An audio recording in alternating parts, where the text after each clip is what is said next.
Robert, how are you feeling about your first podcast following a defeat? Yeah, I'm feeling okay, to be honest. Happy it wasn't Hearts that ended our All right, that's plenty. That would do. That would do. That would do. That would do. Hello, everyone, and welcome to the Salt and Sauce podcast, looking at Edinburgh's two big football teams, Hibs and Hearts. My name is Stuart. I'm joined by my Hibs supporting friend Robert. Robert, how are you this week? Yeah, I'm okay. I'm not bad. All good. Spirits are still high. Spirits are still high. That's good Yeah. to hear. That's good to hear. We've had a couple of longer podcasts recently with obviously the derbies, the build up and the aftermath of that. So a bit briefer this week. We're going to review the Scottish Cup last weekend and look ahead to the games this week. But Rob, before we do that, if you'd like to give a shout out to our first sponsor, first of two. Yep. So AW Decor Painting and Decorating Company, covering Edinburgh, Lothians and Fife and further afield. Really good bunch of guys. So if anyone's needing any painting done, then give them a shout. The details are on the screen. Absolutely. And alongside them on the screen, you'll see a shout out for Mintbox removals. Anyone that is moving house anytime soon or moving things in or out of storage, be sure to give the guys a shout. All the details are on there. So, looking back at the Scottish Cup, Robert, I don't know if you've got a preference about whether you want to go first or second on this one. I'll return the favour, Stuart, from last week and let you go first as your team won. Yeah, thanks very much. I appreciate that. And so obviously, Hearts, we played on the Friday night on telly against Dundee. Good result and performance, I would say. Did you manage to watch the game or did you catch up? I did. No, I did. I watched it. I thought we played well. Obviously, a great result. We won 3-1. I would say we started well in terms of the first few minutes. Obviously, it was still 0-0 until a bit later on. But actually, we let Dundee back into it fairly early on. Not massively. I just mean they got like a few corners and things like that, and we're in our half a few times. I was never particularly worried. But we slowly started to pick it up again, and then it was a brilliant goal to open the score in Khartoum. Nicely worked, throwing into Shankland, who's got good close control. Goes back to Spittle, and as you know, Spittle's the sort of guy you want to have the ball on the edge of the box. And obviously Dundee know that as well, so they all rushed out to close him down, which just left loads of space for Khartoum, who, we've heard good things about. He's been getting match fit. So it was great to see him playing, and bit of a screamer into the top corner. Really, really nice strike. So that put us 1-0 up. Obviously, happy days, and we were really, really comfortable. Apart from the very last kick of the ball of the first half, where Dundee, I don't think they'd really created anything. Went up the other end and hit the bar/post. It was genuine. It was literally the last kick of that half, and it would have been such a sucker punch to go in at 1-1 after, without necessarily being amazing, but definitely being the better team. But anyway, 1-0 it was. Dundee then equalised, probably an avoidable goal. I've seen worse defending, but it wasn't great. Very interesting that the ball nearly went over. It looked very similar to the Celtic goal that was disallowed a few weeks ago against your lot. And then poor marking in the middle, though. Shaughnessy's got a free header, and Gordon can't do anything about it. I was actually at this point, I would like to do a shout out for the Dundee fans. I actually thought they were really, really good. They were obviously giving us a bit of stick, with Albert Kidd chants and things like that, and Dundee away and all these chants that they do. And that's what football banter is all about. I actually thought they were really good though. Like the numbers that they brought along. I know they get a bigger allocation for the Scottish Cup, but they were making great noise until the game kind of died away from them a bit towards the end. I've seen a few Hearts fans ripping into them for still, for their chance being a guy that scored 2 goals to win another team the league 30 odd years ago. But I also get it. That's they probably only chant that at Hearts rather than anywhere else. So fair play to them. Albert Kidd is well thought of in the Hibs ranks as well, I think. Yeah, I was going to say there's only 2 teams that chant about Albert Kidd, and but listen, probably Celtic as well. Well, maybe, but they've won so many league titles that Yeah, it I doesn't don't know. really matter. Yeah, And it yeah, wasn't against Rangers; it was against Hearts, which I don't think. true, Maybe they do. I don't know. true. But I obviously I know that's a sort. It was before I was born, so it's still a painful one to have read about and know about. But anyway, Dundee fans were really, really good. I don't mind them chanting about Albert Kidd. I know some folk Yeah, think it's whatever, but anyway.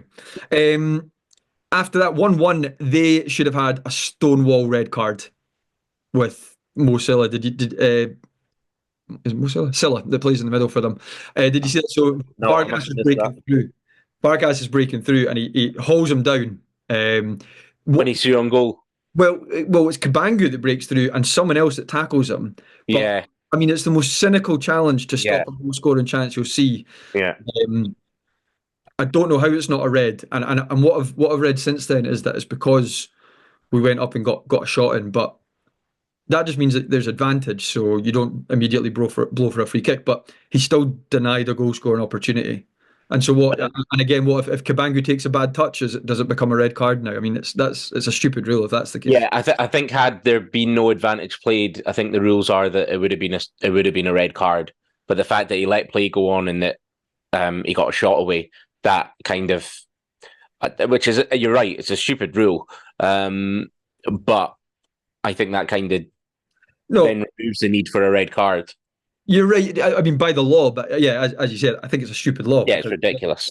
actually it's a yellow because Kabangu does well enough to get well, I think he should do better. But basically, if he takes a bad touch, Yeah, it's a red. it's now a red card for Silla. I don't see how that makes a Yeah, difference. yeah. But anyway.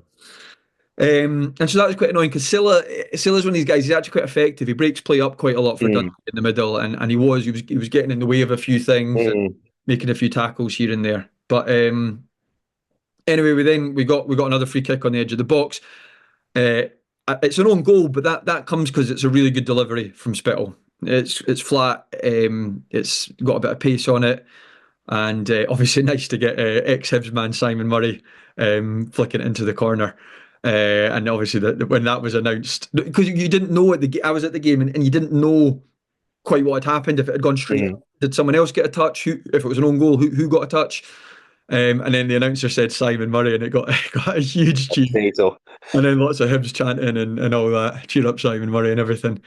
I, we've spoken about Simon Murray in this podcast before. He's a handful, Yeah, necessarily being the best player, but he scored 18 goals or something this season. no, I know that he's more. You describe him as effective rather than like a really technically gifted. Oh no, no, yeah, of course, but like and he had a great season last season as well. So, like he's better than what people give him credit for. I think. I actually think probably wouldn't have happened because of the Hibs connection. I think Hearts could have done a lot worse than say picking him up Yeah, if he was well, available. Hibs tried to get him, and he wanted to stay in Dundee. So, Oh, is that right? because that's where he's from, I Yeah. think he wanted to bring him in, and he might be regretting that when Dundee get relegated, which by the looks of it, they're going to. Yeah, quite possibly. Also, one of the all-time greatest chants from Hibs fans: "Girls don't like boys, girls like Simon Murray." Yeah, that's a cracker. I've always liked that one. And actually, Yeah, it's something I'd like to discuss one week. I think Hibs have had a few good chants over the years, but yeah, I don't want to say any of them now. We'll maybe talk about that another week. yeah, yeah, yeah. Simon Murray own goal, some cheer up Simon Murray chants and everything like that. We're 2-1 up. And then Khartoum again. Mm, This is, well, I don't know. Someone at the gate, a couple of rows behind me said, if Messi does that, you're going mental about how good it is because it was so clever. It's a nice turn without being actually the best turn. I think it's a wee bit under his feet, but he gets away from the guy in midfield, and then just that. I actually thought of the game. I was like, he doesn't want to use his right foot. Use your right foot, but he's not doing it. mm. But then, fair enough, if you can do that with the outside of your left The foot, outside of the right. Yeah, was it the outside of the left? Was it?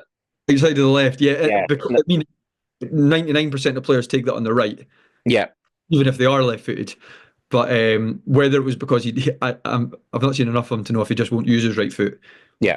He played a couple of nice passes with it in the first half. But anyway, outside the left foot, just so cheeky into the corner there. For me, I preferred it to the first goal, even though that goes in the top bin. Um, just a brilliant goal. Absolutely A loved it. lovely finish. For him to get two of them in the same match, and it's really the first game where he's stamped his authority and got a good run out. So really exciting for him for the rest of the season. And then after that, we looked comfortable. It was more likely to be 4-1 than 3-2, even though they did have an offside goal ruled out in the. Mm. But and that's it. Into the next round, comfortable enough. Good, really good atmosphere, good performance, good results. So happy days all round. Yep. Yep. No, as I said, I caught most of the game, and Hearts did look relatively comfortable. There was the bit where it goes 2-1, where they put a bit of pressure, a few corners here and there, but they never really sustained anything. And then, as you say, the third one just kills the game off, and a lot of the Dundee fans just leave then, because they're on a dreadful run. So they would have been hoping, for a trip to Hampden to kind of cheer them up. And don't get me wrong, I think they didn't disgrace themselves at all at Tynecastle, but just they're not very good. Yeah, I don't think they disgraced themselves. I think it looked like the difference between the two teams. And Yeah. Hearts are a better team than Dundee. Yeah, and it looked like that, as you say. Okay, so Celtic. Yeah, Celtic. We said this. It was always unlikely that you were going to win that one. Yeah, and I think in some ways the league game and the injustices that Celtic feel took place kind of Hearts fueled, fans. And Hearts fans as well. yeah, it kind of fueled a full strength Celtic coming out. There was no Europe midweek, so there was no tired legs, and you need all those kind of advantages to go your way if you're going to get a result, particularly at Celtic Park. I mean, it's very, very rare that Hibs or Hearts go to Celtic Park or to Ibrox and actually win, never mind get a draw. So obviously, with it being a cup game, you're just hoping that we get the rub of the green, that we get, a sending off or an early goal. I mean, we nearly did, to be fair. We started off, again, really poor start from Hibs. We were okay, I guess, in the first 20 minutes, but the rest of the half was kind of just back to the wall stuff. We actually had the first chance of the game with Bowie, and the one-on-one with Jermichael. Bowie can't really do much more. He's narrowed the angle, but they're the chances you need to go in if you're going to beat Celtic. Can I ask on that? Is that the one? There was a lot of controversy with where the throne was taken from. Was that one? I think that's one where It might be. And I know everyone steals yards, but it would have been interesting to see if that had gone in. If they would have called it back, because it was a good 20 yards that was stolen or something like that. It would have been interesting to see what they would have done with that one, I think. Yeah, but he missed it. Schmeichel saves it, and then we just never quite got going in the game attacking wise, and then we lose Nicky Cadden, who's he's such a big part of the way that Gray sets up the team and the way we play, the way we score goals. It all comes from him usually, whether it's a cross or beating a man or just opening the play up. He's a wand of a left foot with a few free kicks after he was off the pitch. And I remember just saying to my dad, these are the times that, Nicky Cadden would be whipping in a dangerous ball there, and you just never know what can happen. But we've no one else real with set piece quality that he has. So the moment he went off, you're thinking, this could be a really, really long day. But and away to Celtic Park, set pieces are even more important. Oh, they're huge. They're huge. You're probably not going to outplay them. No, and you're not. I mean, they were way better than Hibs in the first half. And then Maeda gets the goal, very similar to the one he actually scored at Easter Road. The ball just kind of pops up again. Pretty poor defending from us, and Maeda just stays alive to it. And you can't give a player like that much time. His reactions are just like lightning quick. He's a scary, scary player. And they go in 1-0. And you're thinking, okay, it's not the worst. We've not played very well. It's not like we're 3-4-0 down here. We're still into it. We're still in at half time. If we can, keep ourselves in the game as long as possible, we'll have a chance with it being a cup game. And that's kind of the way it played out. The second half was kind of a non-event. The last 20 minutes or so, we had a go. We brought on the likes of Johan and Hoylett and our attacking players. I think at one stage we had 4 up front. So, Gray can't be blamed. You can't do that too early or you're going to get picked off 3-4-5-0 and the tie's away. But I think Gray wanted to keep us in it as long as possible. And then we had to roll the dice in with it being a cup game, or even if it was a league game, to get a draw. We kind of threw everything at it, but it just never quite came off. And they bring on Ida, then bring on McCowan, and those two kind of linked up to put the game beyond us at 2-0. You're as well losing 2-0 in a cup game, or even 3.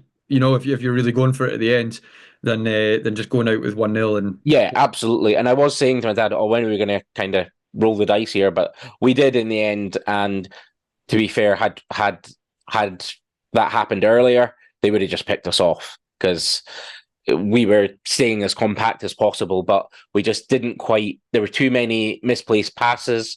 There was our midfield was completely overrun by their midfield. And I just felt we never really got to grips with the game.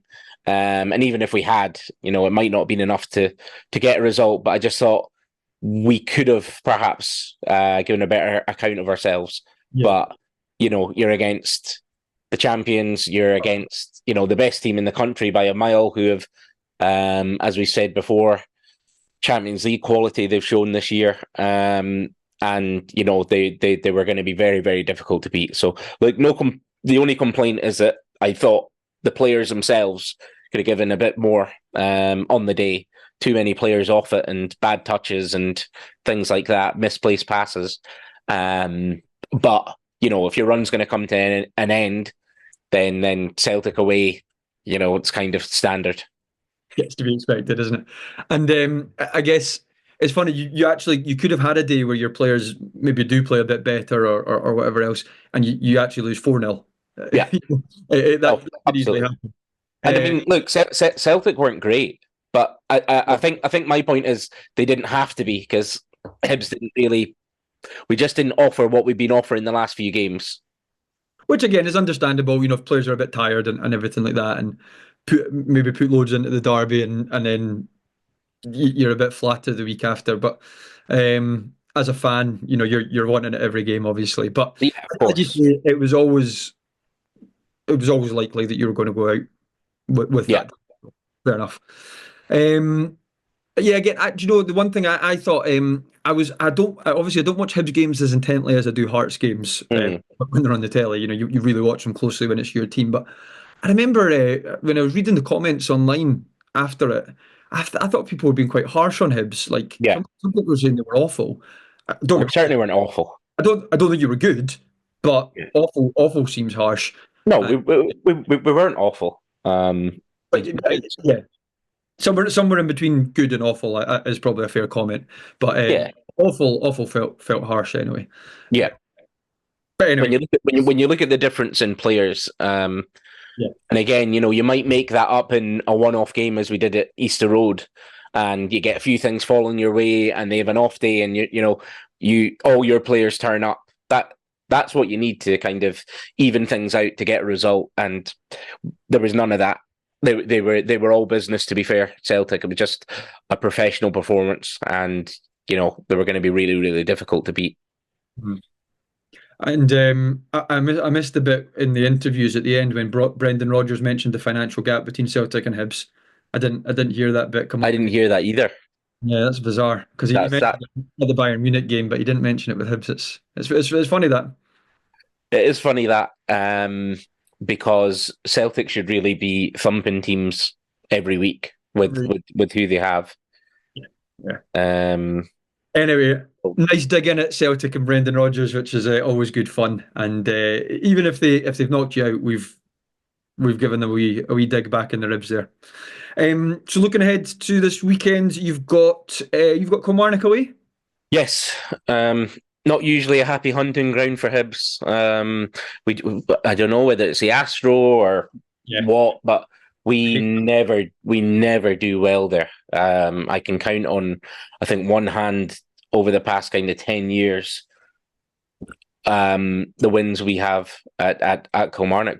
I don't know. It's like we save our worst performances for Killy away, and we just kind of fall into their way of playing the long balls. They get up to their strikers, and we just we don't get to grips with the game. So I am a bit worried about it. But what I would say is that over the past kind of few weeks, I'm more confident than I would be, just because I think that there is that togetherness. I think we're getting players back as well from injury, and I'm hoping we can grind it out. It's not going to be a great game; it never is on that Astro, but I'm hoping that we can just grind out a win, any type of win. And to be fair, a draw wouldn't be the worst result in the world, but with how tight things are, we need to win. We need to win. No, absolutely. I hate that pitch. There's a part of me. I've nothing against Kilmarnock or McInnes actually. I quite respect McInnes as a manager, but Yeah. I'd love to see that pitch get punted out the league. To be honest, Oh, it's horrible. It's so like Bobley. I know. I know. I mean, it's the sort of stuff we play on if we're playing fives or something like that. It's just you can see the ball bobbling, and the way Hibs kind of like to play. Not saying like we're Brazil or anything like that, but the way we like to play is to get the ball down, get it wide, get crosses in, and when the ball's bobbling and Killy can just kind of squeeze you high up the pitch, it's very, very difficult to kind of play good football. They're on. Also, they're on that pitch. Every second week. So of They, course they train on it as well. exactly. They know the bounce. Yeah. There's no doubt it makes a difference. Score prediction. 2-1 Hibs. 2-1 Hibs. Yeah. 2-1. I'm gonna say 1-1, and I think there'll be a red card as well. There usually is in that game, to be fair. I don't know to who, but I just think it'll be something on that pitch. I know there was one against Hearts, and we somehow still lost the game at Rugby Park. But yeah, I'm gonna say 1-1 with a red card to one of the teams. I don't know who. Okay. I'd say we've got the easier, obviously, of the two fixtures this week. We're at home for a start to Ross County, who, in fairness to them, have been doing really well away from home recently. Another team that are, I would say, effective. Yeah. I actually quite rate what Dalton Cowie's done with them. Ross County punching above their weight, being in the top flight, and competing as well as they are. So no, I've not, again, a team I've got nothing against. Obviously, annoyed at Hearts for the way it went last time up at Dingwall when we conceded two in injury time. But I think we're a much better team now. We're at home. We've got a bit more confidence about us. We've got players like Khartoum who's come in and is getting match fit. Shankland, although he's not scoring it, is playing better, although he's still got more in him, definitely. Kabanga's been scoring a few goals. I just see us being too strong for Ross County this weekend. And similar to Dundee, I called it last week as a comfortable 2-0. It ended up being a 3-1, so not too far off. I would say Ross County should be another 2 or 3-0 job. In fact, I'm gonna go out and say I'm gonna say 3-0. 3-0 to Hearts, at home to County. Obviously, I would take a scrappy 1-0. We need points as well. But we've got a tricky run after that with Celtic and Dundee United and Motherwell, who are both in and around us. Celtic away is pretty much a write-off. And we need points to make sure we're in the top six. Because I do think from the top six, so long as we can keep whoever's in third, Hibs at the minute, obviously, within striking distance, it's all to play for once you get into that top six, because obviously you're all playing each other. But this is the most winnable of those four games, and so yeah, we want to win and ideally get a wee boost to the goal difference when we do it. Yeah. I don't see any problems for Hearts, to be honest. This although County have been on a good run, as you say, I think that Hearts they're going to have too much for them on Saturday. So yeah, 2-3-0 wouldn't surprise me at all. As you say, it could be a scrappy game. They could make it a scrappy game, but I just think the way Hearts are creating chances and things, I think you could really do a number on them this Saturday. So I wouldn't actually be surprised if it's even up to 4, but I'm expecting a 2-3-0 comfortable Hearts win. I hope not, but that's That's probably what it's going to be. You've always been a big Ross County fan, haven't you? No, the Highland clubs as well, like Killie away, is just a place that Hibs have never. They just seem to produce their worst results against those three clubs. So they're like our bogey clubs. It's quite fun at the minute. So I know Hibs have got a 7 point gap, which is a decent gap, obviously. But given that there's still another derby to go, and then we're all playing each other in the top six, it's quite nice to have Hearts and Hibs near each other in the league and competing for. And like I say, I think Hearts will be in the chat for third spot, even if obviously the derby defeat was quite a blow. But it's quite nice, basically, not just having the local rivalry, but now a bit of a league place rivalry as well. I think if Hibs don't win this Saturday and Hearts win, it's all to play for. Of course it is. Oh, absolutely. But Hibs have to worry about Dundee United and Aberdeen as well. They're neck and neck with us just about. So it's not just Hearts creeping up. It's those teams as well. So it's going to be really, really tight for the third, fourth places. And I actually think that's just really exciting. Even if you support none of those teams, to have those four teams, and Dundee United dropped off a little bit, Aberdeen dropped off a lot, Hibs have turned it around ridiculously, Hearts have also turned it around a lot, if not quite as much. What